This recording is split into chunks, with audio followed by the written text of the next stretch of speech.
I M 38 weeks pregnant. അപ്പോൾ നമുക്കിന്ന് എൻ്റെ ഹോസ്പിറ്റൽ ബാഗിൽ എന്തൊക്കെയുണ്ടെന്ന് നോക്കിയാൽ ഞാനിത് 2 പാർട്ടായിട്ട് ചെയ്യാമെന്ന് വിചാരിച്ച്. ആദ്യത്തെ എൻ്റെ ഐറ്റംസും സെക്കൻഡ് പാർട്ടിൽ ബേബിയുടെ ഐറ്റംസ്.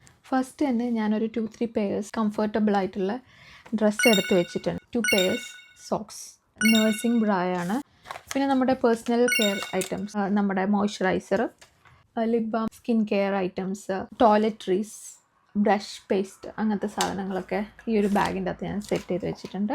കംഫർട്ടബിൾ ആയിട്ടുള്ള ഒരു ചെരുപ്പെടുത്ത് വെച്ചിട്ടുണ്ട്. പിന്നെ ഞാനൊരു പെരി ബോട്ടിൽ, ഇത് ഭയങ്കര യൂസ്ഫുൾ ആണെന്ന് എൻ്റെ ഫ്രണ്ട്സും കുറേ ആൾക്കാർ പറയുന്ന റിവ്യൂവും കേട്ടിട്ടുണ്ട്. ഇതിൻ്റെയൊക്കെ ലിങ്ക് എന്തെങ്കിലും ആവശ്യമുണ്ടെങ്കിൽ പറഞ്ഞാൽ മതി. ഡിസ്പോസിബിൾ ആയിട്ടുള്ള underwear, breast pad, sanitary pad, ഇത് മൊത്തം ഞാൻ ഒരു കവറിൻ്റെ അകത്തേക്ക് ആക്കി വെച്ചിട്ടുള്ളത്. ഒത്തിരി കാര്യങ്ങളാണ് ഞാൻ എൻ്റെ ഹോസ്പിറ്റൽ ബാഗിൽ എനിക്ക് വേണ്ടി വെച്ചിട്ടുള്ളൂ. ഭയങ്കര മിനിമലായിട്ട് മാത്രം എടുത്തു വെച്ചിട്ടുള്ളൂ. അത്യാവശ്യം വേണ്ട നിങ്ങൾ മാത്രം എടുത്തു വെച്ചിട്ടുള്ളൂ. ഞാൻ എടുത്തിട്ടില്ല, അങ്ങനത്തെ എന്തെങ്കിലും മിസ്സായ കാര്യങ്ങളുണ്ടെങ്കിൽ ഞാനത് അപ്ഡേറ്റ് ചെയ്യാം. ഇനി അടുത്ത ബേബിക്ക് വേണ്ട കാര്യങ്ങളാണ്, അത് നമുക്ക് അടുത്ത വീഡിയോയിൽ ചെയ്യാം.